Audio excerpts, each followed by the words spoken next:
All right, I got this radio recapped, except I haven't mounted the electrolytic capacitors yet, but I replaced all of the paper wax capacitors. And I thought I would, it's been a while since I've done this, but I figured I would show you guys again why these capacitors need to be changed. So if we go to the capacitance scale here, okay, and we're on the nanofarad scale. So while we're on that scale, yeah, for microfarads, it'll be 3 decimal places to the left. So let's start with this big guy here. This is a um, zero point 0.1 microfarad. So it should be 0.1 microfarad or 100 nanofarads. And we'll check it out. Let's put the negative on the shield side. Of course, it doesn't matter when you're measuring capacitance. It just matters as far as noise. Okay, so this one should be 0.1 or 100 on this scale. On a nanofarad scale, should be 100. And you see it's 234. So plus or minus 20%, it's good up to 120.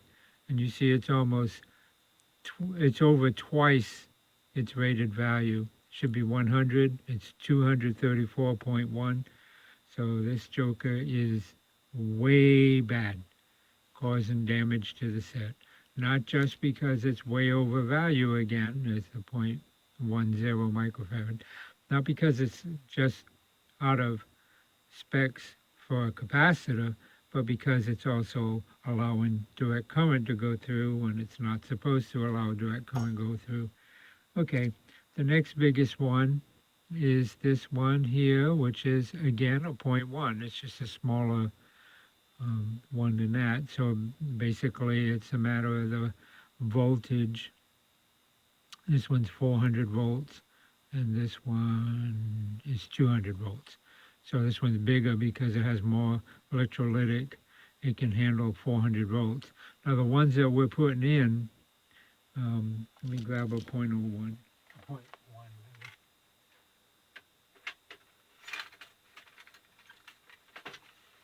Okay, this is the replacement for these. This is a 0.1. So if we put it on here, you'll see it should be 100 plus or minus 20%.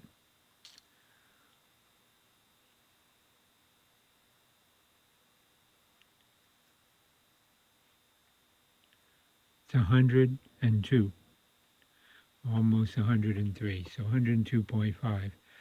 It's rated, it's supposed to be well actually, yeah, it's 100.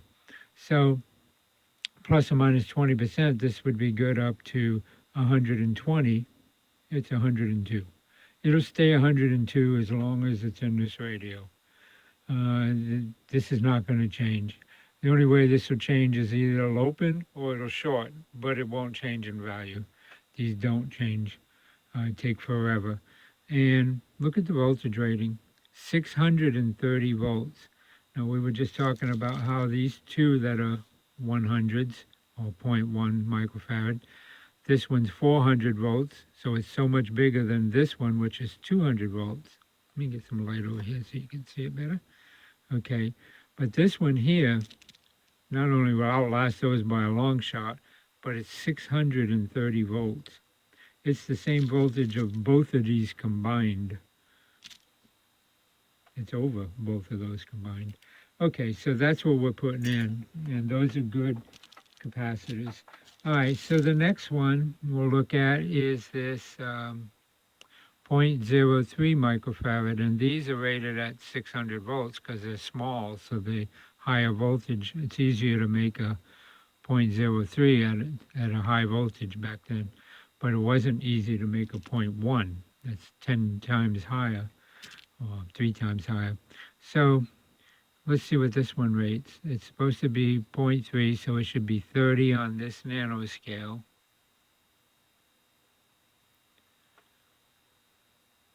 And it's over twice its rated value. It's over 100% out. Instead of 0.3, it's 0.03, it's 0.066. Or this would be 30, and this one's 66 nanofarads. 67. It's changing because it's leaking DC. But basically, it's over twice its value. Now, when it leaks DC, like I was just saying, it's only going to leak a little bit, 1 or 2 microfarads up or down, and jump around in that range. It's not like it's why it's high. It's high because it's worn out. The leakage, the longer I leave it on, the more it'll leak, but eventually it'll start going up and then that back down, just jumping back and forth. But it's still 6.6, it went up 2. And it might, if I leave it on there long enough, go up 3. But it's not accounting for it being, instead of 30, being 60. It's not accounting for that. That's the leakage inside that's doing that. But the value is over twice its normal value. It was plus or minus 20%. So, not plus or minus 100%. And this one's over 100%. So it's bad. Let's look at this one. This one here is a 0.05. And some of these got really short leads where I cut them because they were so tight in the circuit in there. It was hard to get them out. In fact, on this one, I had to take this resistor out to change that one and that one back there. They were just really hard. The worst one of all was this one in here. I didn't want to have to take this whole control out with all the wires because this is very sensitive coils. So I had to fight around it, and it goes through the chassis and solders up on top of the tuning, on the tuning condenser, and it solders down here on this wafer switch down on the other side there. Because of how it was hard to get in there and difficult to get in, I wasn't able to keep the numbers facing out like I always do, which makes it easy to work on. So that one unfortunately turned in the process and it's facing the chassis. But it's the only one that's not facing. Of course now, the original ones weren't facing either. I had to turn them to see what they were. So it's not a big deal, and it's on the schematic. If anyone ever replaces it, wants to know what it is, they can measure it in circuit. And if it's bad, they can just cut it out, and when they get it out, they'll see what it is. But it should never go bad, so that shouldn't be a problem. Okay, so anyway, but that's why some of them have real short leads, because they were so hard to get to, and they didn't have much leads anyway. They were connected like the terminals right there. But that don't matter. I mean, that doesn't have nothing to do with its functionality. Again, this is a 0.05. So it should be a 0.05 or 50. And look it's 150. It's 3 times its value in nanofarads. This would be 50 nanofarads or 0.05 microfarads. A nanofarad is 1,000th of a microfarad. 3 times its rated value. Okay, let's try this guy. This one here is 0.008. So this one should be 8 nanofarads.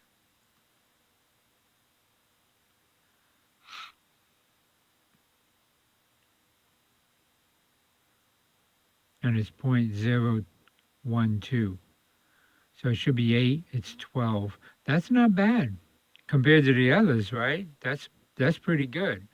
It's still out of tolerance because even a 0.01 would only go up to a 0.01 would be 10 here instead of 8.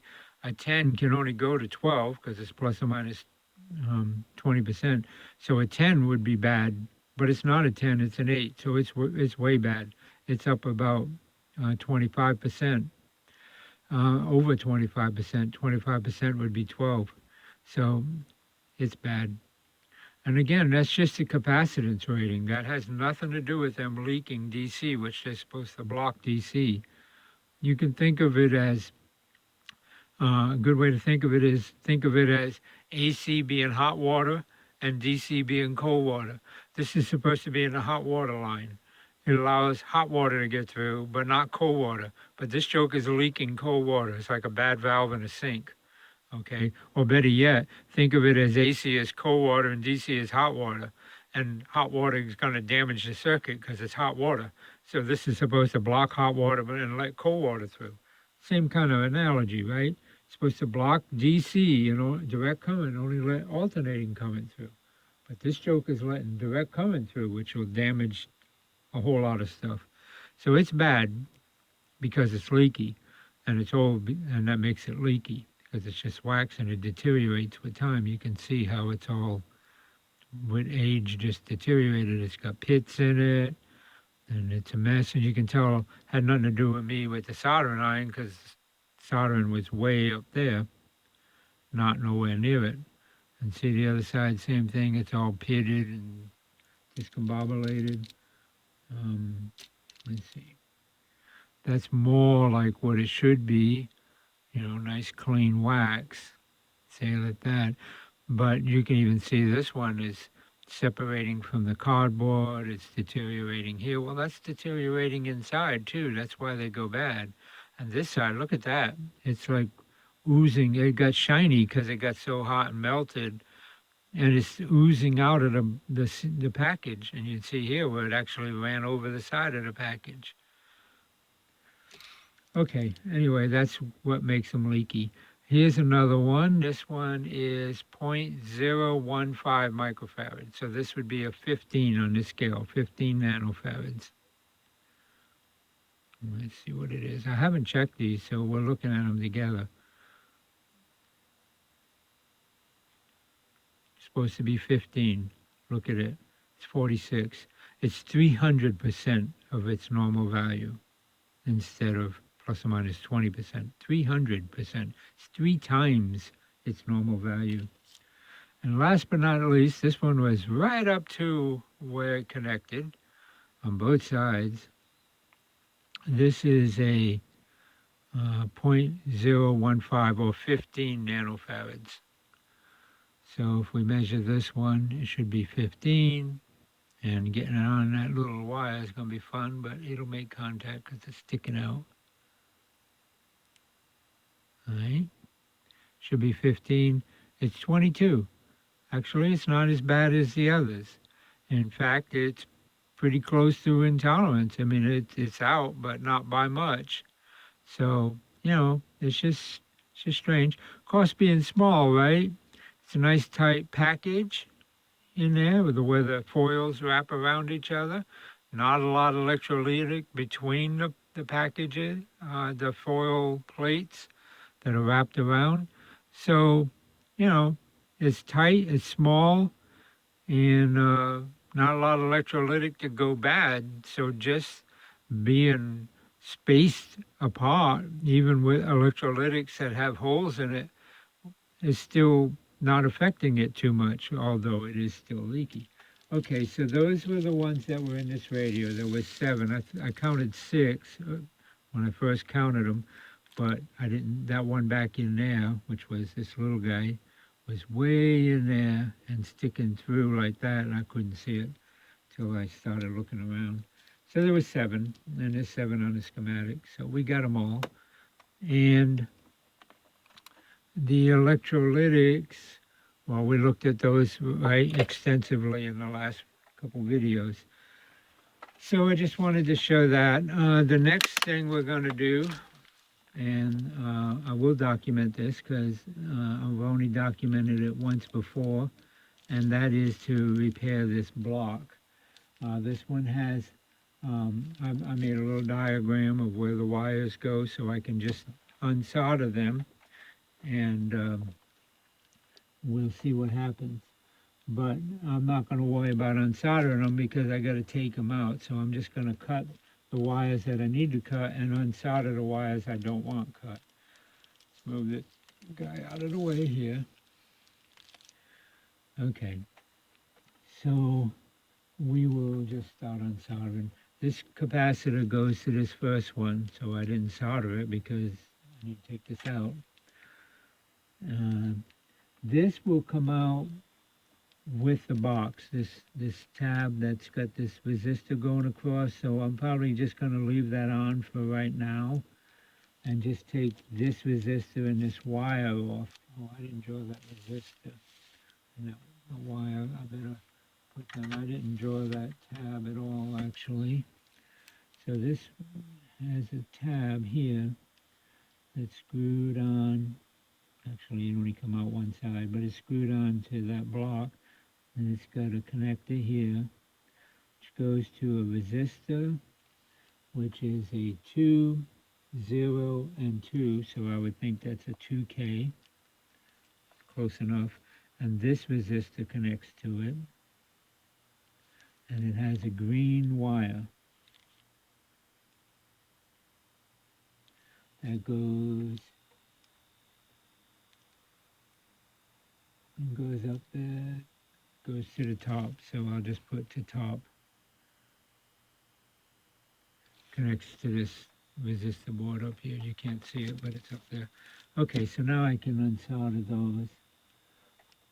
I'll probably go ahead and replace this red resistor just because it doesn't have much of a lead. I don't know if I can get it unsoldered without and still be able to reuse it, but we'll try.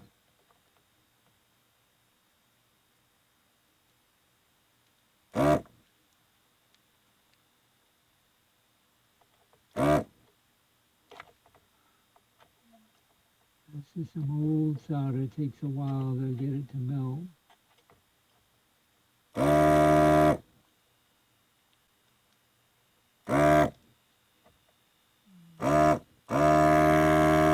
I might have to just cut these out.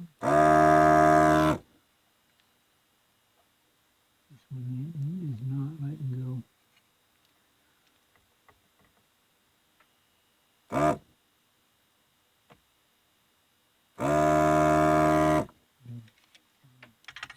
See if we can heat it up a little harder with this. It's already cooking some of the insulation on this wire. Not that that matters. Matters if I burn myself. Come on, let go.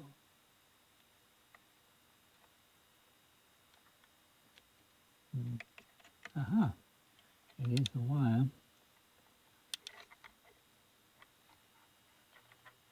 Yeah, I'm not going to be able to get them out. I'm going to have to cut. I'm going to have to replace this resistor, I believe.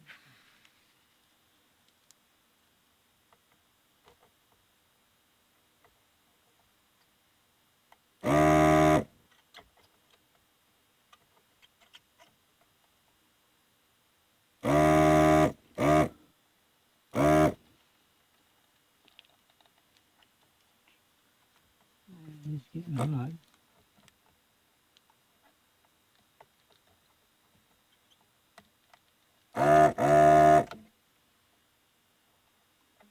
Yeah, they're wrapped too tight. I'm not gonna waste time on that.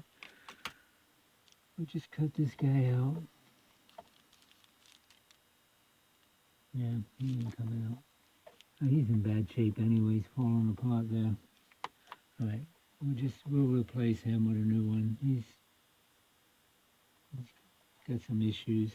That one I can leave on because it's staying with the block. Okay, we got this wire off and he goes with that. So let me just wrap him around there. It's just another way of remembering where it goes. I know these are just a line cord, so I don't need to worry about them. I can just cut them off because there's plenty of line cord. Okay. In fact, I don't like this, the way they did this. Look at that, it's dry rotted. I can't even straighten it out to slide it off. Hear that cracking? It's just so old and brittle from heat. Okay. And this line cord was replaced at one point. That's not the original line cord. It would have been cloth. If the owner wants me to put a cloth line cord on, I will. This is 60s radio line cord. And it's not polarized, which well, it's transformer, don't really need to be polarized, but I'd put one anyway. It is UL, You can see the UL that's in there. But this is a typical 56. Oh yeah, I'd definitely change it. See the lumps here? That's when people bending it to unplug it, and it's hurt the wire underneath, and it's made these knees. They're gonna let go sooner or later. So I'll change that wire and put a new line cord on it. Put a cloth line cord on it like it should have, and get rid of this plastic thing, vinyl. Let's just take that out.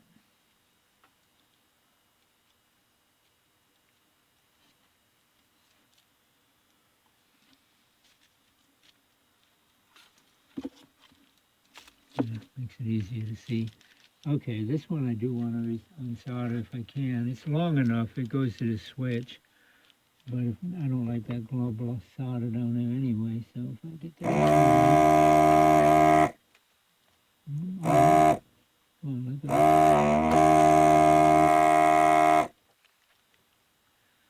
It wants to let go. There's got quite a bit of solder in there.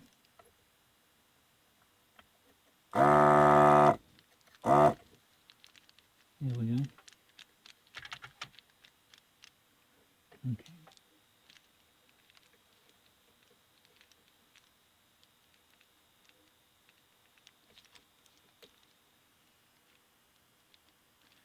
All right, that's that one.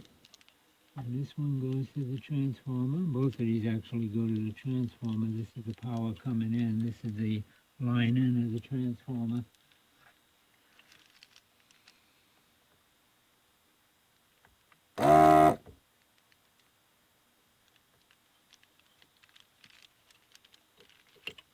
All right, that's that. Now everything else is off that block, and it has a screw goes behind this tube. Oh, it's not a tube, it's between the two cans. Okay, right next to the transformer there. Let's see if we can just get it out without having to hold the nut on the other side. It should be this guy here.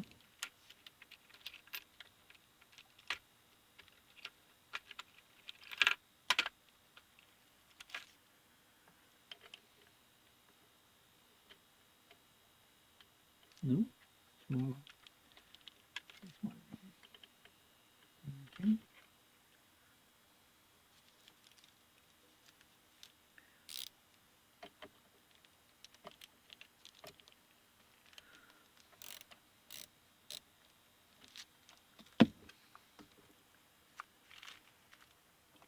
There we go.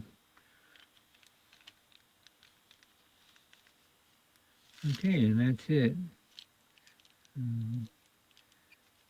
Take this off.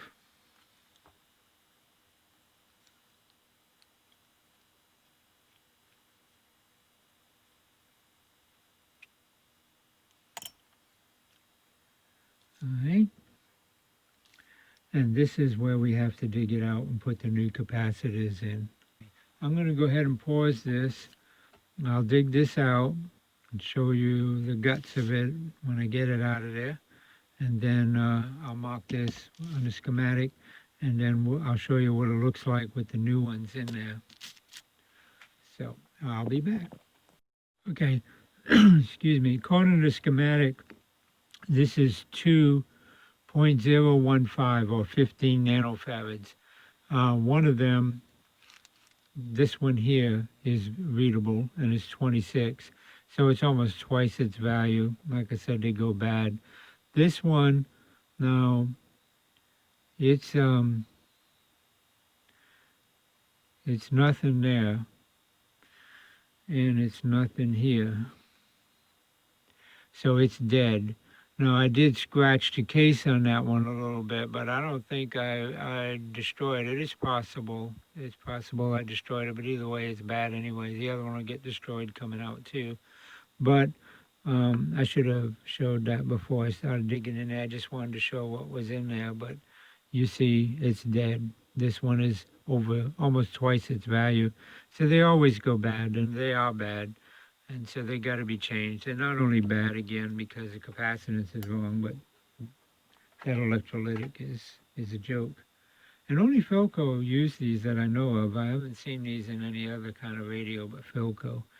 They're easy to replace. I put them back in there. You'll never notice it because it goes in this way. So there's no sense to even fill it because we're using these kind of capacitors, which last forever, and they're well sealed. They don't need to be in there in that kind of wax crap. And so anyway, I just wanted to show that. But I'll go ahead and dig this out. When I get it cleaned out and the new one's installed, I'll show you what it looks like. Okay, there's the inside of the case after it's gutted. And you see how clean it is in there. And we got the wires out. So we're going to go ahead and put the new capacitors in there. Here's the chunk that come out of it. There's the old capacitors. As you can see, it's just foil wrapped capacitors, and then they smash them. Of course, I dug into it. That's the one I dug into a little bit at the beginning. And they smash them and get them side by side in the case. Let's see if we can unwrap it a little bit, and you get to see what a capacitor looks like inside. It is the wax-covered paper, and then you have the capacitor. And there's one of the leads from it, the inside lead.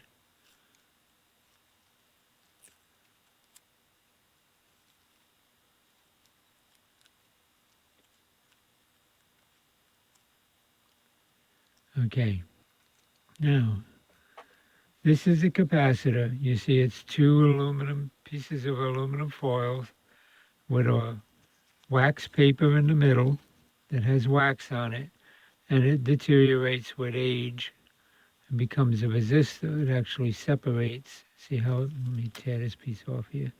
See how it's separating? See how it's splotchy in there? The camera may not be picking that up. Let me move the light a little further up. Maybe it won't be so bad. You see how it's splotchy in there? And there's layers of this paper, and the wax is let go in between some of it. See how it is? And then there's another layer. And there's the foil. So you have two foils running through the with paper in between, and it's very thin paper. So of course it's tearing on me there, but and it's multiple layers. But what happens? Let me get back to a good spot. Okay, I don't know if you can see how rough that is and bubbly. See that? That's not where, this is where I gouged it, but not here. And that's damage. That's damage from age. The wax separating, and these bubbles here. See, they're not on that side. Well, there is there. Maybe it's some of that is what I've done, but some of it isn't. And you can also, well, I heated it on the end, so it's got that. But you see how even way in here, way past where I damaged it, how it's textured like it should be smooth, and that's where it leaks. Sometimes you'll open one of these and you'll actually see a burnt hole where it shorted through.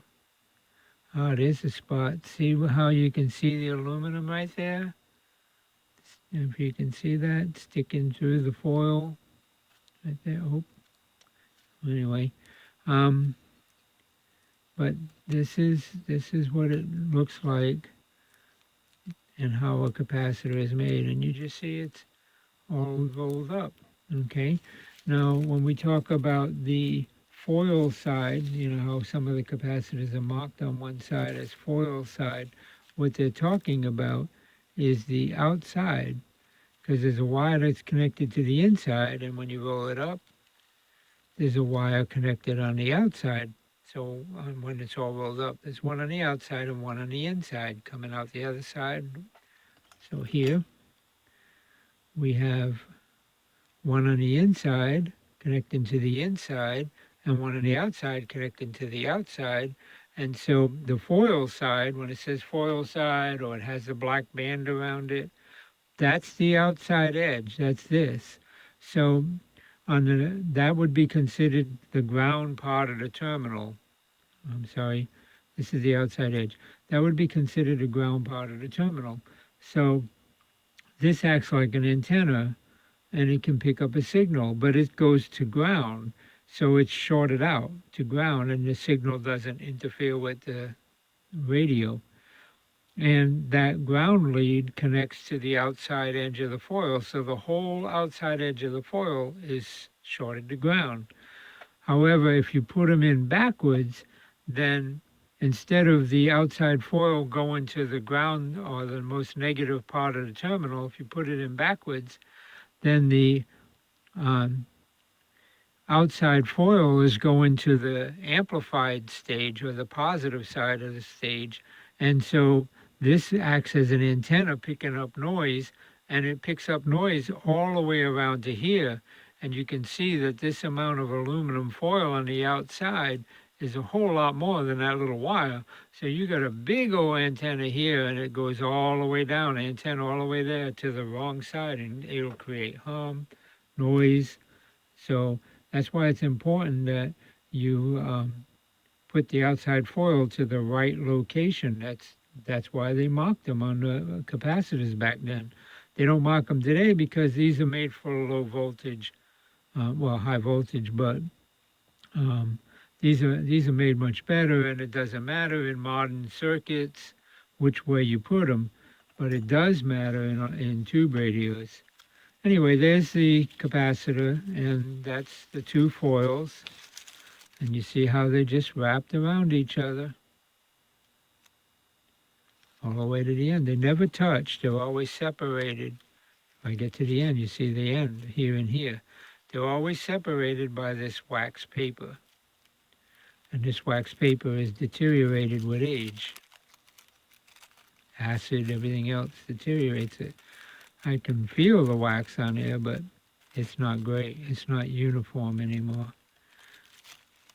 And so it allows DC to get through from one plate to the other plate, which is not supposed to happen and not supposed to touch.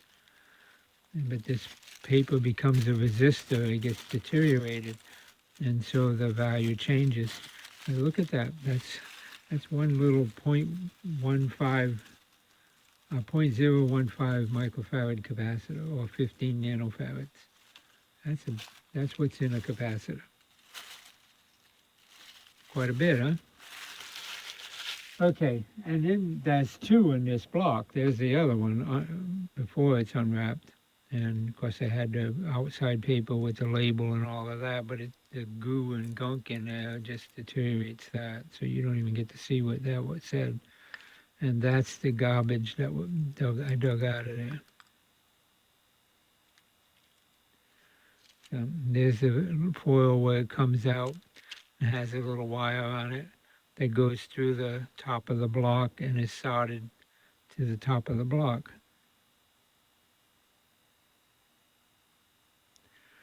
So now you get to see that again. I've showed it once before, but I wanted to show it again. And so we'll go ahead and put the capacitors in this block, and then you'll get to see what it looks like when it's nice and clean and ready to stick back in the radio.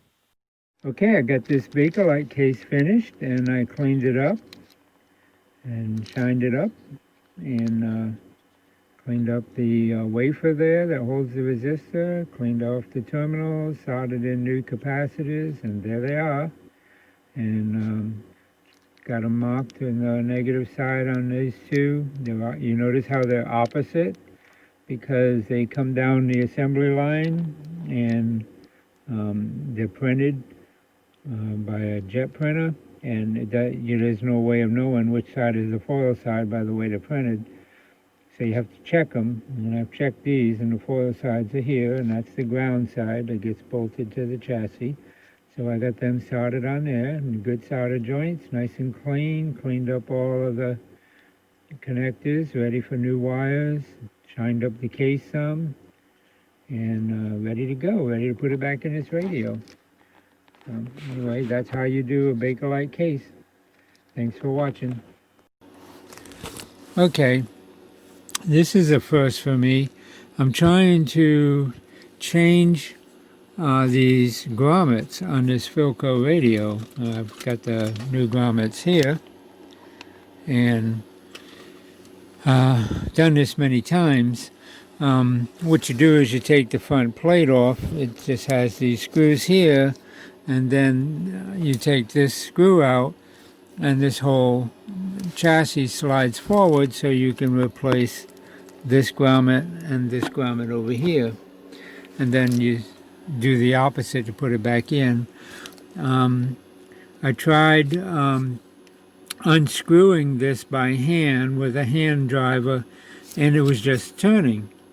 So I don't know what happened there. Somebody had worked on it, and I can tell that the grommets were replaced before because this screw is in cockeyed, as you can see there. The camera will focus.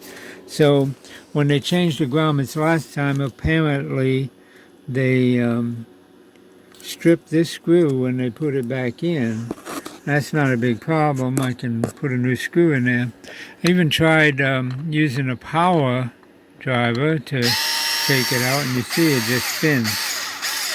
I don't know if you can see the screw there. There you can see it there. And it's just spinning around. It won't unscrew. So I'll have to cut it off. I mean, putting a new screw in, it's not a big deal.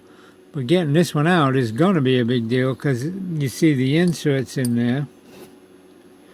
In between the plates there. They go inside the bushing, the grommet, and that isolates it from this back chassis. Keep it floating.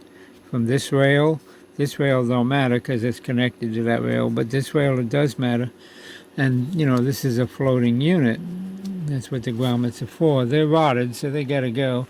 I put some oil in there trying to you know, get this this thread on this screw to grab that metal plate that it screws into. And this is the, you know, the default base they made with this tab. This is for a 3-gang tuner. You know, it would have, this is a 2-gang tuner. It would have one more that came out, and then this tab went into the back of that one to hold it in place. But this 2-gang tuner has a small grommet that goes there, which is not a big job to replace. I got that one too. That's that little one in there. But I'm going to have to cut this one out, and I'm not sure how to get in there to even cut it out. I could cut the nut, the head off the screw, but there's no guarantee that I can slide the screw through.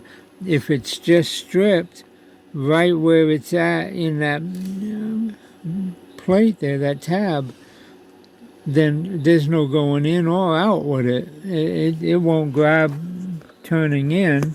If I put this driving forward and push on it, you know, I can't get it to pull in either. So it won't push in and it won't pull out. So I don't know, but I got to somehow get that out of there. There's no space behind this tab assembly. This goes through this plate. There's no space behind there to get a blade in there to cut the screw next to the tab. I guess the only thing I can do is try to move that spacer in there forward. It don't want to move. It's like really in there. And I tried holding it. I can hold it so it doesn't turn while I turn the screw. Actually, I think I got it where it don't turn at all now anyway. Yeah, you see it don't turn. So it's not turning, but I can't get behind it in order to get a blade in there to cut the bolt close to that tab. And if I could cut it there, even if it don't come out, I could drill it out and put a new bolt in and put a nut with a lock washer and it'd be fine. I got to get it out of there because I need to change this bushing. It's shot, as you can see. It's all deteriorated, so it's got to go. But I don't know. Like I say, I know somebody worked on it because you can see that's cockeyed really bad there. Somebody's changed them at some point in the far distant past, and when they did, they somehow over tightened this or something and stripped it out. So anyway, that's what I'm working on. I'm gonna get this Philco going because it's already been recapped pretty much. I got to finish recapping it, the electrolytics, mounting them, but it's this is the next holdup on this unit is changing these grommets, and I want to get them changed and the tuner realigned. Fix this here where the insulation is gone and the wire's going to short out to the chassis if I don't fix that, so I got to fix that. And then I can do an IF tune, and this radio is ready to go back in its case. But this is really a problem, as you can see. So just wanted to show what you got to deal with sometimes. This is one of those things. It's just, it's just, it is what it is. And that's what happens when things get messed up. And you can see the bend in that tab where it comes up, how it's bent back right where the bolt is. So I'm pretty sure somebody just really over tightened it, and when they did, they bent it, and when they bent it, they stripped it out, and so now the screw won't go in or come out. That's just really weird. I could probably cut it flush from this side here, but the problem there is there's no way to get a drill in there to drill it out from this side. You can only drill it out from the back side. So I got to get that out of there. Anyway, I'm working on it. Okay, I got it out. What a job that was. And here's you can see the thread inside there. I guess let me get the camera to focus on it. I gotta straighten it out, obviously. I had to pry on it a little bit, but you can see the thread in there is not too bad, but I'm just gonna put a nut on the outside. Here's the bolt, and you can see what I was talking about on it. Push that back on there. See that? See how it's stripped? Right there, right where that tab was, they just over tightened it and stripped it. Let's take all this stuff off here.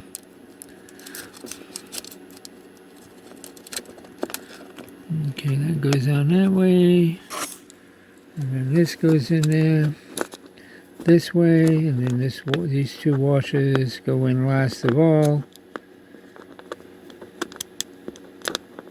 They go like that. And here's the bolt. I'm going to get it in the light here. Look at that. Can you believe that? That's just unreal. I mean, they had to strip that really hard to do that. They really over-tightened that thing to tear off the threads that way. I don't know what they did. Maybe they started at cross thread, and once it was on cross thread, then they forced it and just ate the threads right off that bolt. And of course, I'm sure it ate the threads off this adjuster. Now, this adjuster here is to adjust the height of the back of the tuner assembly, so that it's floating. But that's not a problem. That's basically just grabs. It really doesn't do anything. It doesn't adjust much, but that's to keep it. You got a little bit of a play there, not much, but that's not the problem. On this model, it don't matter at all because this does not go into the back of the tuner gang tuner like the other anyway. It just needs something to hold it tight, and if you hold it tight, you pull it tight like that, it's floating. It gets it up off the bottom. You see what it does to the tuner. So that's what you want. You want it floating. Well, now I can put a new one in. I'll have to get a bolt this size with this thread, or a bolt and a nut, a bolt this long, and a nut and a lock washer. and not use the thread in here because I'm sure it's stripped out anyway. If it did this to the bolt, you can imagine what it did to the thread inside there. I can't even hardly see any thread. A little bit. I see a little bit in there, but it's pretty much gone. And of course, I'll straighten that back out. It was bent from being over tightened too much. And of course, I had to bend it a little bit more, prying on it to get it out of there. I didn't think I'd ever get it out of there. And then you see this rivet. Now that don't even look like the right fixture, but I guess it probably is. It's just an old style rivet that I guess Philco used. It looks old enough to be original. It could have been added when they redid it. It looks like the original one. And they got two washers here, which is kind of strange. Usually there's just one washer, but anyway, that neither here nor there. I'll clean this out, and I'll put a new grommet in there, and then continue. Thanks for watching.